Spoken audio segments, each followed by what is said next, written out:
కోట శ్రీనివాసరావు చనిపోయిన 10 రోజులకి ఆయన బెడ్రూమ్లో డైరీ దొరికిందట.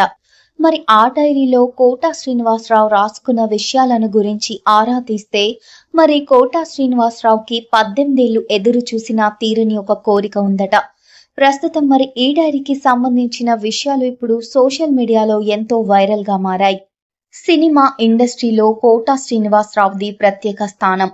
1978లో చిరంజీవి సినిమా ప్రాణం ఖరీదుతోనే ఆయన కూడా ఇండస్ట్రీలోకి అడుగుపెట్టారు. కమెడియన్ గా, విలన్ గా, క్యారెక్టర్ ఆర్టిస్ట్ గా సుమారు 750కు పైగా సినిమాల్లో నటించారు. తండ్రిగా, తాతగా, మామగా, బాబాయ్గా ఇలా ఎన్నో పాత్రల్లో ఒదిగిపోయి ఆడియన్స్ చేత చప్పట్లు కొట్టించుకున్నారు. తన నటనా ప్రతిభకు ప్రతీకగా పద్మశ్రీ, నంది పురస్కారాలు సొంతం చేసుకున్నారు.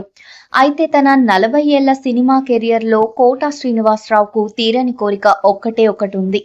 దానికోసం ఆయన 18 ఏళ్ల పాటు పరితపించారట. కానీ అది నెరవేరలేదు. అదేంటంటే నందమూరి తారక రామారావుతో కలిసి నటించడం. తన 40 ఏళ్ల సినీ ప్రయాణంలో సీనియర్ ఎన్టీఆర్ తో కలిసి ఒక్క సీన్లోనైనా కలిసి నటించలేదన్న బాధ ఆయనలో ఉండేదట. సినిమా ఇండస్ట్రీలోకి ఎంట్రీ ఇచ్చాక ఈ అవకాశం కోసం ఆయన 18 ఏళ్లు ఎదురు చూశారట. కానీ అది నెరవేరలేదు.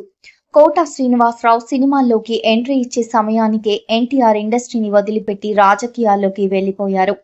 ఆ తర్వాత రీ ఎంట్రీ ఇచ్చినప్పటికీ కేవలం 3-4 సినిమాల్లోనే నటించారు ఎన్టీఆర్. చివరికి ఆ సినిమాల్లో కూడా కోట శ్రీనివాసరావుకి అవకాశం రాలేదు. కాబట్టి మరి ఈ విషయాన్ని కోట శ్రీనివాసరావు ఆయన డైరీలో రాసుకున్నట్లు తెలుస్తోంది. ప్రస్తుతం మరి ఈ డైరీకి సంబంధించిన విషయాలు ఇప్పుడు సోషల్ మీడియాలో ఎంతో వైరల్ అవుతున్నాయి.